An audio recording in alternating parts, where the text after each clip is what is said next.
Hello there, this is Retro Spirits Gaiden, and this is a Panorama Cotton, and this is on Sega's lovely 16-bit powerhouse Megadrive console. Here we have some rainbow butterflies turning into a rainbow text, and some portraits flipping onto the screen like digital pancakes, with the word Panorama written across the screen, which, if you were a 13-year-old boy in the 1980s, the word Panorama coming up onto your TV would have sent you to change the channel, get out of the room because it's a boring program. Anyway, I digress. Here's the option screen for Panorama Cotton, and we have speed, shoot and magic as our controls, and we have up and down set to normal. Life, you don't get 6 lives, you get 6 bars of energy, and I don't know what a voice cut on off means. Don't know. Anyway, Panorama Cotton did actually come out on the original Mega Drive in 1994, and it's now a very expensive game to buy in original release. We've got an intro here. The intro's got some images. I don't know what that is at the top. It's like a fairy eating a sweet. But from where I'm sitting, it looks like it's got 17 legs somehow. Don't know, I think it's just my eyesight's fading because I'm an old man. So anyway, yes, the original release of this game will set you back a couple of £100 now at least. So we've had a re-release, strictly limited, have got together with success and are releasing Panorama Cotton on the Mega Drive, with strictly limited branding all over the artwork, which is to your taste or isn't. You'll notice when this game booted up, it didn't have the Sega logo, so it's not an official licensed Sega game. But I'm assuming strictly limited have licensed it from Success. And not only have they licensed the game, but they've reproed the Mega Drive cartridges and boxes, and they've printed out a full colour manual, which is all dandy. It's not up to the quality of the original Mega Drive cartridges and printed materials, but it's all right. I would say it's better than the previous game I bought from Strictly Limited in terms of quality, which was it's on the tip of my tongue. Can't remember.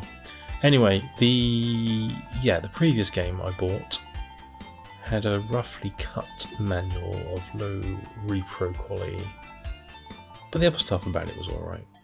It had a reversible cover on it. What was it now? Can't remember, it was a while back. That's the problem with Strictly Limited games. I ordered this in 2021, possibly in June 2021, and came through the door about 2 weeks ago, and this is more or less my second or third play of this game. It's a bloody hard game, and it's full of semi-naked fairies, so be pre-warned about that. If semi-naked fairies are not your bag, then this is potentially not the game for you. The Strictly Limited stuff is an absolute ball ache. If you buy something, you kind of, if something's for sale and they say it's going to be released soon, you'd expect soon to be, well, not more than a year, but this has taken more than a year to get to me, I believe. And was it worth the wait? Well, depends if you're a massive Cotton fan, I guess. I do like a bit of Cotton, but this game isn't a traditional Cotton game. This is a Space Harrier style take on Cotton gameplay, which they took to the Dreamcast as Rainbow Cotton. So it does have a successor, but this was the original attempt at Cotton in 3 dimensions, more or less, I guess. If you consider Space Harrier to be 3-dimensional. We have an angry looking Cotton here.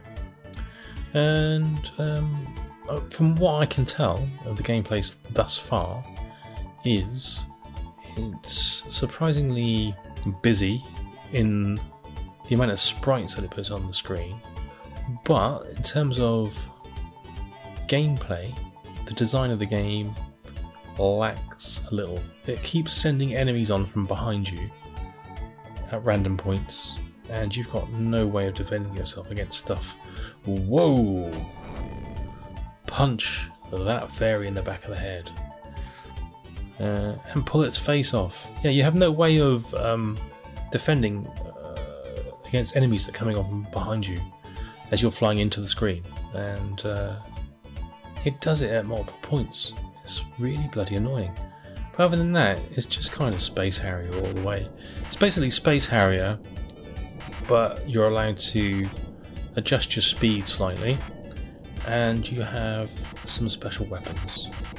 Some special secondary weapons. That's about it, really. That's the only difference, apart from the cartoon visuals and an angry witch. Yeah. It's not quite as jerky as Space Harrier 2, as you'll see when it comes on, but I wouldn't call it epically smooth. What it is colourful, like I say, impressively dense at points with sprites. The fairy seems to go off into the distance and kill things for you. I don't know what triggers that. I haven't worked that out yet.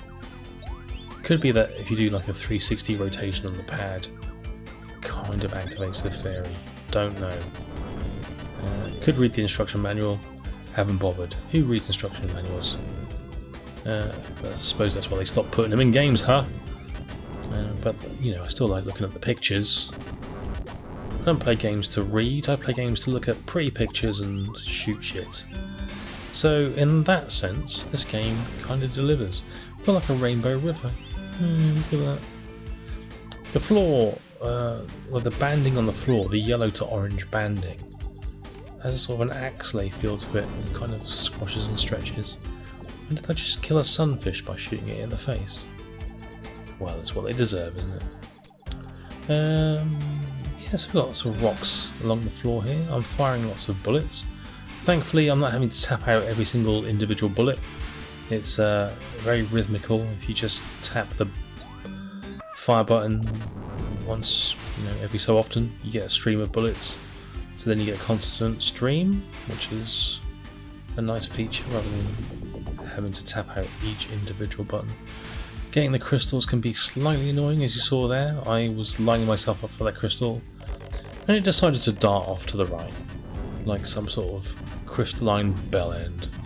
I'm shooting what appears to be rams or horses with an Elvis haircut. Can't tell from this distance.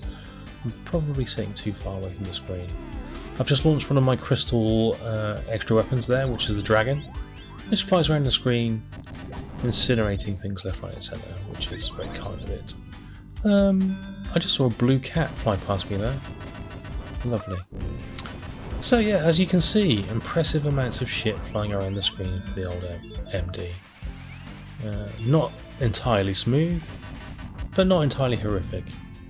You get branching paths at points. You can kind of go up or down. I haven't been on a level yet where it's let me go left or right, but I have. This level, for instance, lets you go down a level here and shoot things that are in the ceiling rather than on the floor. How novel. Did I mention this game was hard? I think I did. This game is rock hard. There's so much shit flying around, and you don't know what can or can't be destroyed by your green balls of death. So it's a bit trial and error. It's going to take a while to work out what you can kill and what you can't kill with your, it has to be said, limited effect frontal weapons. But it might be an enjoyable journey to find out. I'm having fun here. I think it's kind of quite groovy. I would not have enjoyed paying £200 to £300 for this game, or more, as it probably is. Oh, there's donuts flying everywhere now. There's chocolate donuts, there's sugar ring donuts. Oh, there's green donuts, there's black donuts, and they've got a vampire lady firing crap at me. Ah, this doesn't get any better. This is games. This is games, people. This is why I like games. 50 quid is still a lot of money, but I would not have enjoyed spending £300 to get this game, being as it is fairly simple, but actually a pretty effective graphics demo for what the old Megadrive could do, given some love and attention. Here we go. Here's a section where it's incredibly annoying. They've put walls in my way, moving walls, and they're sending enemies on from behind me. So that's infuriating. Every so often, a designer pops his head up in a level and just says, "Do you know what, guys? At this point, we're going to piss the player off by having movable walls, which you've got no time to react to, or no way of knowing which way they're going to go." Ooh, little tunnel section. So some of it's smooth enough. I wouldn't ever call it. It's not sprite scaling smooth, but some of it's okay. There's a surprised-looking kangaroo in the background there.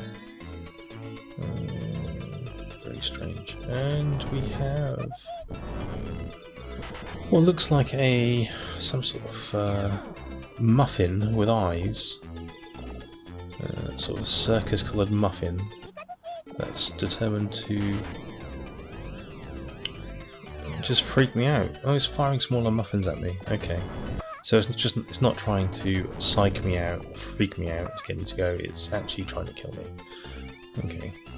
The annoying thing about the crystals is, as you saw there, they get in your way, they block your bullets, because you can push them back into the screen with your bullets. I did kill him. And we have the bonus station here, so you can collect tea in 3D. But unlike other cotton games, I don't believe the tea gives you your life energy back. A little bit of speech there. The soundtrack, some of the tunes are kind of well produced. That's good. There's some familiar cotton tunes in here, as I said before. This tune in particular is fairly chill. What's the fairy doing at the moment? Just moving left and right with me. Okay. So yeah, I'm sure you can buy this from places other than Strictly Limited. I don't think you have to wait a year to get it. In fact, well, I suppose if you order it from there now, you'll get it straight away. That fairy's got a weird haircut and an odd way of dressing. Doesn't it know it's winter? Is a fairy in it? No, it's... Yes. No? Yes? I don't know. Oh, here's an interesting section with barriers that block your whole access to the rest of the level. And look, it's sending stuff on from behind the screen again.